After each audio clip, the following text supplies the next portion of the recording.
प्रिय छात्रों,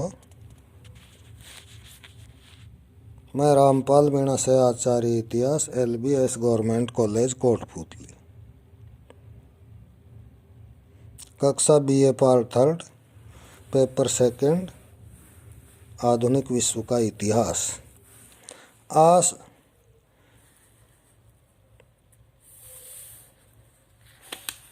मैं 1911 की चीनी क्रांति के कारणों पर चर्चा कर रहा हूँ।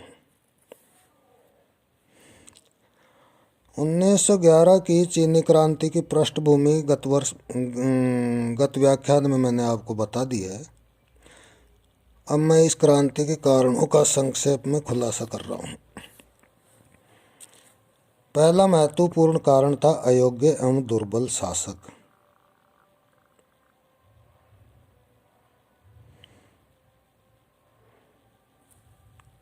राजतंत्र मुख्यतः शासक पर ही टिका होता है। यदि वह दुर्बल व अयोग्य होगा तो राजतंत्र की अट्टालिका के ढह जाने का खतरा उपस्थित हो सकता है। सम्राट क्वांग हसू प्रगतिशील विचार रखते हुए भी अपने सामंतों के विरोध का शिकार हुआ। मंचू राजवंश में अंतिम कुशल शासिका के रूप में राजमाता त्सु हसी का नाम लिया जा सकता है, जो रूढ़िवादी एवं कट्टर होते हुए भी एक विलक्षण महिला थी। 1908 ईस्वी तक उसने मंचू राजवंश की सत्ता को बनाए रखने में महत्वपूर्ण भूमिका निभाई। कभी कठोर हुई तो कभी सुधारवादी छवि प्रस्तुत की, कभी क्रांतिकारियों का दमन किया तो बॉक्सर युद्ध में उनको संरक्षण भी दिया। इन विरोधाभासों से ग्रसित उसके व्यक्तित्व ने आम जनता के मन में राजवंश के प्रति एक संतुलन का भाव बनाए रखा तथा सामंतों को भी संतुष्ट रखा। परंतु 1908 में उसकी मृत्यु के बाद 2.5 वर्षीय क्वांग हसू नया शासक बना। उसका संरक्षक अनुदार और अदूरदर्शी व्यक्ति था।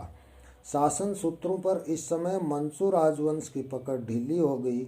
ऐसे अयोग्य और दुर्बल शासक के काल में उस राजवंश के पतन को कोई नहीं रोक सकता था। नंबर 2, मंचू राजवंश के प्रति घृणा। ये इस क्रांति का अगला महत्वपूर्ण कारण। इस राजवंश का शासन 1644 ईस्वी में स्थापित हुआ था। लैंगसम के अनुसार चीनी बुद्धिजीवियों की नज़रों से यह तथ्य कभी भी पूर्णतः ओझल नहीं हुआ कि मंचू विदेशी हैं।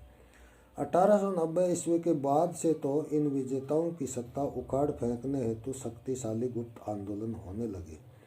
डॉक्टर सन्यात सेन द्वारा स्थापित क्रांतिकारी दल के सदस्यों को यह शपथ भी लेनी पड़ती थी कि वे मंचुओं को देश से बाहर भगा देंगे। इस शपथ से मंचुओं के प्रति चीनियों का घृणा का भाव प्रकट होता है। उनके नज़र में वे विदेशी ही बने रहे। अतः विदेशियों के विरुद्ध अभियान के एक पहलू ने चीन के शासकों को भी अपने दायरे में समेट लिया। नंबर 3, आर्थिक समस्याएं। अर्थ जीवन का केंद्र बिंदु है। अधिकांश घटनाएं इसी की परिक्रमा करती नजर आती है। आर्थिक समस्याएं असंतोष की जनक बन जाती है और यह असंतोष किसी विद्रोह या क्रांति के रूप में संक्रमित हो जाता है। कुप्रबंध समस्त आर्थिक समस्याओं का सैद्धांतिक कारण है। प्राकृतिक विपरीत परिस्थितियों के बावजूद सुप्रबंध द्वारा एक समाधान निकाला जा सकता है। चीन में बढ़ती हुई जनसंख्या एक संकट बन गया। उस युग तक जनसंख्या नियोजन शासन का विचारणीय विषय नहीं था। यह महज एक प्राकृतिक निष्पत्ति मानी जाती थी। परंतु बढ़ी हुई जनसंख्या के लिए आजीविका और भोजन की व्यवस्था शासन का विषय था। चीन के 1885 ईस्वी की 37 करोड़ 70 लाख की आबादी 1911 ईस्वी में 43 करोड़ तक पहुंच गई। इस बढ़ी हुई जनसंख्या के लिए सरकार समुचित प्रबंध नहीं कर पाई, यद्यपि अभी भी इसकी गुंजाइश थी।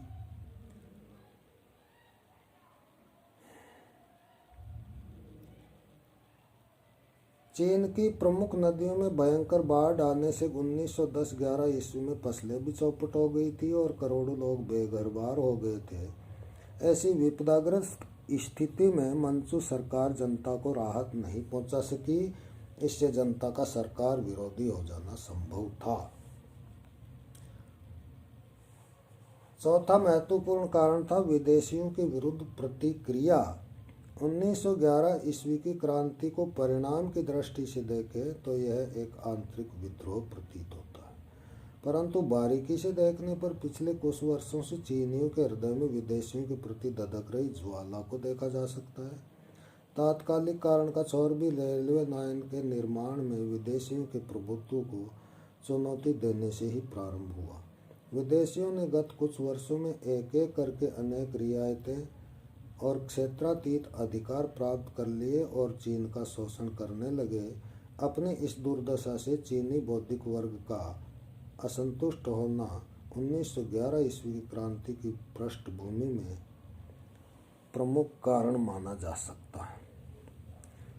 पांचवा, शासन द्वारा संवैधानिक सुधारों की अवहेलना। चीनी जनता पिछली शताब्दी के अंतिम दशक से ही संवैधानिक सुधारों के लिए उत्सुक होने लगी। अब सम्राट का ईश्वरीय स्वरूप नष्ट हो गया। महिमा मंडित आवरण नष्ट हो जाने पर एक लौकिक विषय पर जनता ने भौतिक रूप से ही सोचना प्रारंभ किया, यद्यपि प्रारंभ में अधिक जागरूकता नहीं थी। 1898, 1905 और 1908 ईस्वी में संवैधानिक सुधारों की दिशा में स्वयं शासक वर्ग ने कुछ चहलकदमी की, परंतु उनकी दृष्टि में सुधारों की घोषणा सत्ता को बनाए रखने का उपक्रम मात्र थी। इसके प्रति उनमें कोई प्रतिबद्धता ढूंढना हास्यास्पद ही होगा। 1909 में प्रांतीय विधानसभाओं की स्थापना हुई और 1910 में संपूर्ण चीन के लिए पहली बार राष्ट्रीय महासभा की स्थापना की गई। महासभा द्वारा संसदीय शासन व्यवस्था और वैध राज सत्ता की मांग की गई। इसे सरकार द्वारा ठुकरा देने पर क्रांति की रणभेरी बजना अवश्यंभावी हो गया। नंबर 6, प्रवासी सैनिकों का प्रभाव। चीन प्रकृति और मनुष्य द्वारा निर्मित आर्थिक संकटों से ग्रस्त था। चीन में लाखों चीनियों को जीविका का कोई साधन उपलब्ध नहीं था। वे लोग आजीविका की तलाश में पड़ोसी देशों में जाने को मजबूर हुए। संयुक्त राज्य अमेरिका को सस्ते श्रम की आवश्यकता थी, अतः प्रारंभ में उन्हें वहां अवसर मिला, परंतु 1890 ईस्वी में अमेरिका ने प्रवेश निषिद्ध करने संबंधी कानून पारित कर दिए। 1911 ईस्वी में वहां 3 लाख चीनी थे। अमेरिकी द्वारा बंद होने पर चीनी भीड़ हवाई द्वीप, फिलीपीन द्वीप समूह, मलय राज्य संघ, सिंगापुर और कनाडा की ओर लपकी। 1902 ईस्वी में फिलीपीन द्वीप समूह तथा 1903 ईस्वी में कनाडा में चीनियों का प्रवेश प्रतिबंधित कर दिया गया। मलय राज्य संघ और सिंगापुर में 1911 ईस्वी तक लगभग 13 लाख चीनी बस चुके थे। इस समय तक लगभग 25 लाख चीनी विदेश में रह रहे थे। इन प्रवासी चीनियों ने, जो कुल जनसंख्या का 1% भी नहीं थे, चीन की राजनीति को बहुत प्रभावित किया। प्रवासियों द्वारा प्रेषित धन से उन परिवारों में समृद्धि आई तथा प्रवासियों को आधुनिक विचारों और पश्चिमी शासन पद्धति की एक झलक देखने को मिली। इससे उनमें राजनीतिक चेतना का अंकुरण हुआ। इन्होंने और इनके परिवारों ने क्रांति के संवाहक का कार्य किया। इन्होंने क्रांतिकारी दलों को अपनी बचत का एक हिस्सा भी दिया। अगला महत्वपूर्ण कारण है बौद्धिक जागरण। श्रमिकों के साथ साथ बुद्धिजीवी वर्ग भी बाह्य संपर्क में आने से अपने देश की दशा और दिशा बदलने के बारे में सोचने लगा। बड़ी संख्या में चीनी विद्यार्थी उच्च शिक्षा प्राप्त करने हेतु विदेशों में पहुंचे। संयुक्त राज्य अमेरिका और यूरोप उनके आकर्षण का केंद्र था, परंतु धनाभाव के कारण वहां बहुत कम छात्र पहुंच सकते थे।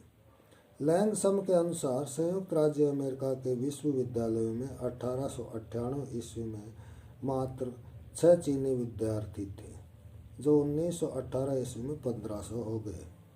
चीन में साम्यवादी दल के संस्थापक सदस्य चाउ एन लाई ने फ्रांस के पेरिस में तथा चू ते है ने जर्मनी में अध्ययन किया था। चीनी विद्यार्थियों का सैलाब जापानी टापू की ओर सहजता से उन्मुख हुआ। 1905 में रूस पर विजय प्राप्त करने के बाद तो जापान उनका प्रेरणा स्थल बन गया। वे जापान की प्रगति और आधुनिकीकरण से बहुत प्रभावित हुए। भाषाई और नस्लीय समानता ने उन्हें जापान के प्रति मोहग्रस्त बनाया। पश्चिमी सभ्यता के समानता, स्वतंत्रता और भ्रातृत्व के सिद्धांत का भी चीनी बौद्धिक वर्ग पर बहुत प्रभाव पड़ा। पश्चिमी राजनीतिक संस्थाओं, विचारधाराओं और ढांचे ने वहाँ पढ़ रहे विद्यार्थी वर्ग के मानस को प्रभावित किया। वे विदेशों में राजनीति, अर्थशास्त्र और इतिहास को एक अधिक वस्तुनिष्ठ दृष्टि से भी देख पाए। उनकी शिक्षा पारंपरिक पाठ्यक्रमों की अपेक्षा नवीन ज्ञान विज्ञान पर आधारित थी। इस वर्ग में आई जागरूकता ने पूरे देश में जागरण की लहर पैदा की। स्वयं sun यat-sen ने भी हवाई द्वीप में शिक्षा ग्रहण की थी। इन विद्यार्थियों ने चीन की स्थिति को विदेशों से तुलनात्मक अध्ययन करने पर अपने राष्ट्र की दयनीय दशा और उसके लिए उत्तरदायी शासक वर्ग की पहचान की। यह युवा पीढ़ी किसी भी परिवर्तन की अग्रगामी होती है। इसने चीनी क्रांति में पश्चिमी सभ्यता से प्रेरणा ग्रहण कर अपनी प्रभावशाली भूमिका निभाई। अगला महत्वपूर्ण कारण था साहित्य की भूमिका। किसी भी घटना के घटित होने के पीछे विचार का केंद्रीय तत्व विद्यमान होता है। यह विचार भाषण, लेख आदि के रूप में जनता तक पहुंचता है। आधुनिक युग में छापे खाने के प्रयोग ने विचारों के संप्रेषण को अधिक सुविधाजनक बना दिया है। चीन में भी क्रांति की पृष्ठभूमि में साहित्य की अग्रणी भूमिका स्पष्ट दिखाई देने लगी। पत्र पत्रिका, अनुवाद आदि को यहाँ साहित्य की श्रेणी में ही रखा जा सकता है। लिन शूने, स्कॉट, वाल्जाक एवं डिकेंस नामक विदेशी लेखकों की कृतियों का चीनी भाषा में अनुवाद किया। येन फू ने on liberty, the spirit of laws एवं इवोल्यूशन खंड इथिक्स का अनुवाद किया। चीन में 19वीं सदी के अंत तक समाचार पत्रों का प्रकाशन भी प्रारंभ हो गया था। चियांग ची छाओ ने पश्चिमी सभ्यता से प्रभावित होकर 1898 ईस्वी में छिंग ई पाओ तथा 1902 में शिन मिन त्सुंग पाओ नामक पत्रिकाएं प्रकाशित की। डॉक्टर sun yat-sen के तुंग मेंग हुई दल ने मिन पाओ नामक एक पत्रिका का प्रकाशन शुरू किया। इस प्रकार चीनी क्रांति में पत्र पत्रिकाओं, अनुदित साहित्य और विचारों की भी महत्वपूर्ण भूमिका रही है, जिसे इस मंजिल तक पहुंचाने में छापे खाने और रेलों के विकास ने योगदान दिया। नेक्स्ट महत्वपूर्ण कारण था sun yat-sen का नेतृत्व। किसी भी विचारधारा, संगठन, आंदोलन, विद्रोह या क्रांति की सफलता बहुत कुछ उसके नेतृत्व पर निर्भर होती है। नेतृत्व की कुशलता घटनाओं को नेताओं की व्यक्तिगत उपलब्धि सा बना देती है। विश्व इतिहास के अनेक घटनाक्रम अपने नेताओं के साथ इतने एकाकार हो चुके हैं कि उनकी पृथक पहचान ही कठिन है। चीनी क्रांति में भी डॉक्टर sun yat-sen की बड़ी महत्वपूर्ण भूमिका रही है। उसने 1895 में कैंटन में एक असफल विद्रोह का नेतृत्व किया। चीन में अन्य विद्रोहों एवं आंदोलनों में उसकी प्रेरक भूमिका निर्विवाद है। वह एक विचारवान, प्रगतिशील और राष्ट्रवादी क्रांति चेता था, जिसमें निज स्वार्थों के ऊपर राष्ट्र की जय का भाव था। उसने प्रारंभ में हिंसक चुंग हुई तथा 1905 ईस्वी में तुंग मेंग हुई नामक क्रांतिकारी संस्था की स्थापना की। इसका उद्देश्य था मंचों की सत्ता उखाड़ फेंकना। उसके विचारों ने युवा पीढ़ी को बहुत आकर्षित किया। डॉक्टर सेन के सक्रिय जीवन के पश्चात चीन की अधिकांश विद्रोहात्मक गतिविधियों के पीछे उसकी प्रेरणा रही है। राष्ट्रीयता, लोकतंत्र और सबकी आजीविका जैसा एक स्पष्ट लक्ष्य क्रांति को भटकाव से बचा सकता था। सेन द्वारा प्रकाशित मिन पाओ पत्रिका ने विचारों के प्रसारण में भूमिका निभाई। 1911 ईस्वी की क्रांति और इसके पूर्व के चीनी विद्रोहों पर डॉक्टर सेन के विचारों की स्पष्ट छाप देखी जा सकती है। यद्यपि 1911 ईस्वी की क्रांति के समय डॉक्टर सेन विदेश में था, परंतु उसने अपने साथियों को क्रांति के लिए सतत प्रेरणा दी। इसीलिए क्रांति के घटित होने के पश्चात 1912 ईस्वी में उसे राष्ट्रपति का पद संभालने हेतु आमंत्रित किया गया। डॉक्टर सेन के व्यक्तित्व एवं कृतित्व की आगे विस्तार से चर्चा की गई है। उसके योगदान का स्मरण करते हुए जवाहरलाल नेहरू ने लिखा था, वास्तव में सन्यात सेन का चीन के इतिहास में वही स्थान है जो रूस में लेनिन का, टर्की में मुस्तफा कमाल का और भारत में महात्मा गांधी का है। अब 1911 ईस्वी की क्रांति के तात्कालिक कारण पर चर्चा की जा रही है। चीन में आर्थिक लाभ के लिए विदेशी कंपनियां पीकिंग सरकार की अनुमति प्राप्त करके रेल मार्गों का निर्माण करने में जुटी हुई थी, परंतु चीन के प्रांतपति केंद्र सरकार द्वारा विदेशियों को यह अनुमति देने से असंतुष्ट थे। वे स्वयं रेल मार्गों का निर्माण करने को उत्सुक थे, क्योंकि राष्ट्रीय रेल प्रणाली पर विदेशी प्रभुत्व उपयुक्त नहीं था तथा वे इसे प्रांतीय विषय मानते थे। उनकी मान्यता थी कि देशी धन से रेल पटरियां बिछाई जाए। इस प्रकार केंद्रीय और प्रांतीय सरकारों के मध्य विरोध उभर आया। जी.एम. गैथॉर्न हार्डी, जिन्होंने पुस्तक लिखी है अंतर्राष्ट्रीय राजनीति का संक्षिप्त इतिहास, उन्होंने चीन की राज्य व्यवस्था पर प्रकाश डालते हुए लिखा है कि लगभग 2200 वर्ष तक चीन का संविधान अपरिवर्तित रहा था। सम्राट का शासन प्राविधिकतया निरंकुश था, पर व्यवहार में प्रांतों पर उसका नियंत्रण सिर्फ इतना था कि वह राज्य का शासक नियुक्त करता था और केंद्रीय व्यय की पूर्ति के लिए धन प्राप्त करता था।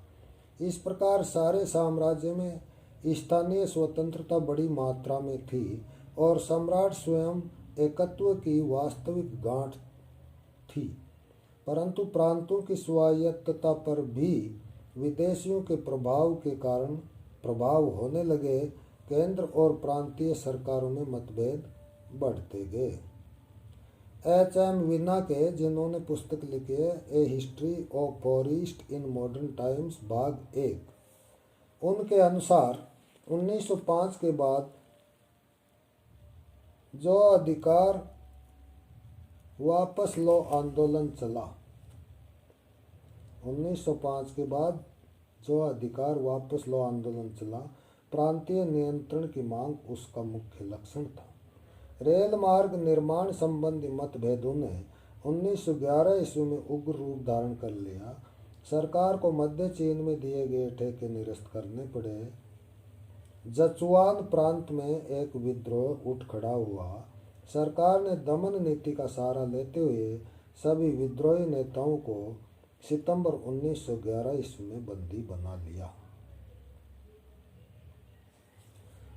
इस विद्रोह की अगली कड़ी के रूप में 10 अक्टूबर 1911 ईस्वी को हांगको की रूसी बस्ती में एक घर में एक बम फट गया। यह घर सन्यात सेन समर्थक क्रांतिकारियों का अड्डा था। रूसी अधिकारियों ने विद्रोहियों को पकड़कर चीनी वायसराय को सौंप दिया। पुलिस को जांच पड़ताल में पता चला कि हैकाऊ नदी पर वुचांग स्थित सेना के अनेक लोगों का विद्रोहियों को समर्थन प्राप्त था। पुलिस ने कुछ सैन्य अधिकारियों को संदेह में गिरफ्तार कर लिया। इससे यहाँ स्थित चीनी सेना ने विद्रोह कर दिया। कर्नल ली युआन हंग, जिसकी उस समय तक क्रांतिकारियों से कोई सहानुभूति नहीं थी, को विद्रोह का नेतृत्व करने के लिए सैनिकों ने बाध्य कर दिया। उसने परिस्थितिवश क्रांतिकारी सेना का नेतृत्व स्वीकार कर लिया। इस सेना ने वुचांग पर अधिकार कर लिया। यह तो एक औपचारिकता ही थी। कर्नल ली युआन हंग के नेतृत्व में 12 अक्टूबर 1911 ईस्वी को विद्रोही सेना ने हांगको पर अधिकार कर एक कामचलाऊ सरकार की घोषणा की, जिसका अध्यक्ष कर्नल ली युआन हंग को घोषित किया गया। चीनी वायसराय पहले ही शहर छोड़कर भाग चुका था। नई सरकार ने एक विज्ञप्ति जारी कर चीन के सभी प्रांतों एवं नगरों के लोगों से मंचू राजवंश की सत्ता उखाड़ फेंकने का आह्वान किया। यह विज्ञप्ति हांको और वुचांग की चिंगारी का ज्वाला में बदल जाने का संकेत था। अब ये 1911 ईस्वी की चीनी क्रांति के जो कारण है ये मैंने आपको बता दिए हैं। अगले व्याख्यान में मैं आपको चीनी क्रांति की प्रमुख घटनाएं और इस क्रांति के परिणामों के बारे में चर्चा करूंगा। धन्यवाद।